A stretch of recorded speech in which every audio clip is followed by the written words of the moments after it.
England West Indies test সিরিজটা নিয়ে কথা বলতে চাই, তবে সেখানেও আসলে জেমস অ্যান্ডারসনকে নিয়েই মূল স্পটলাইটটা থাকবে।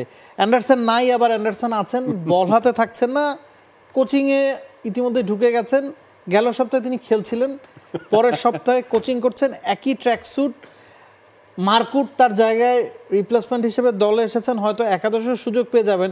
পুরো ঘটনাটা আসলে কিভাবে দেখছেন? কারণ তিনি মাত্র খেলা শেষ করেছেন, তার বয়স 42 এবং নিশ্চিতভাবে ওই একই ঘটনার মধ্যে তিনি আছেন। তবে কোচিং নিয়ে কি তার পড়ালেখার কি কোনো দরকার ছিল না? আমার কাছে মানে এটা হয়তোবা দেখেন, আমরা এখান থেকে মনে করছি যে মেবি কোচিং এ তার নিজের সাথে নিজের আর একটু সময় তিনি কাটাতে পারতেন, বা তারপরে বা easy too early to get back to the field, সেটা হতে পারতো। কিন্তু আমার কাছে মনে হয় যে যেহেতু তিনি একটা ফরম্যাটের উপরে through out the years concentrate করেছেন, বাই দিস টাইম তিনি হয়তোবা কিছু কাজ এগিয়েও রেখেছেন মেবি। নগদের কাছে সব গ্রাহকই প্রিয়, তাই তো সারা দেশে ক্যাশ আউট চার্জ সবচেয়ে কম।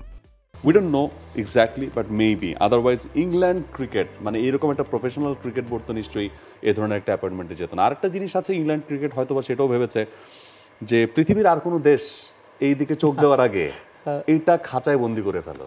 মানে সেদিন শো শেষ করে, ক্রিকেট শো শেষ করে আমরা বা আমিও বলছিলাম যে মানে হোয়াট ইফ অ্যান্ডারসনকে নিয়ে আসার একটা ব্যবস্থা করা যায় না। মানে কি আর বলো, আমরা তো আসলে মানে অনেক বড় বড় কোচই তো আসলে বাংলাদেশের সঙ্গে কাজ করেছে, সো ওয়াই নট অ্যান্ডারসন।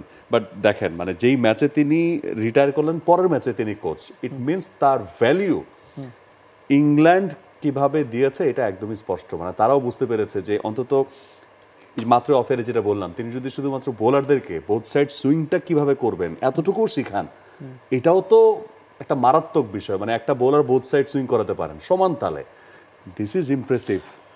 এখন রিটায়ারমেন্টের দুটো বিষয় থাকে, যে আপনার বিশ্রাম দরকার, আপনার ক্যারিয়ারটা অনেক লম্বা হয়েছে, এবং জেমস অ্যান্ডারসনের মতো এত লম্বা সময় ধরে ক্রিকেট পেস বোলারদের মধ্যে তো কেউ নিশ্চিতভাবেই খেলেনি। 188টা টেস্ট বা 20 বছরের ওপরে তিনি টেস্ট ক্রিকেটটা খেলার পরে ওই সপ্তাহে কোনো বিশ্রাম না নিয়ে যখন বোলিং কোচ হিসেবে দায়িত্ব নিয়েছেন, এর মানে হচ্ছে ওইটাও ইঙ্গিত দেয় যে তিনি খেলাটার সাথেই থাকতে চেয়েছেন, এবং তিনি পরবর্তী অ্যাশেজ পর্যন্ত থাকতে চেয়েছিলেন। ক্রিকেট বোর্ডের সাথে তার যে কথাবার্তা হয়েছে বা মিটিং হয়েছে, সেটার পরে তিনি প্রথম টেস্টটা খেলে সরে দাঁড়িয়েছেন।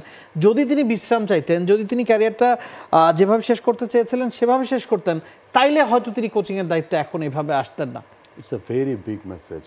বিশ্রাম মানে আপনি কোন সময় বিশ্রাম নেবেন, কতটুকু বিশ্রাম নেবেন, বিশ্রাম কখন লাগে কখন লাগে না। আমরা তো বিভিন্ন সময় শুধু বিশ্রামের বিভিন্ন নিউজ শুনি। সো জেমস অ্যান্ডারসন আমার কাছে মনে হয় পুরো ওয়ার্ল্ড ক্রিকেটে একটা এক্সাম্পল সেট করলেন, যে কোন সময়ে দৌড়াতে হয়, কখন থামতে হয়, এবং কোন জায়গাটাতে গিয়ে আপনার একজন লেজেন্ডারি প্লেয়ারের ঠিক কীভাবে আবির্ভূত হতে হয় towards the cricketing world. He is an example.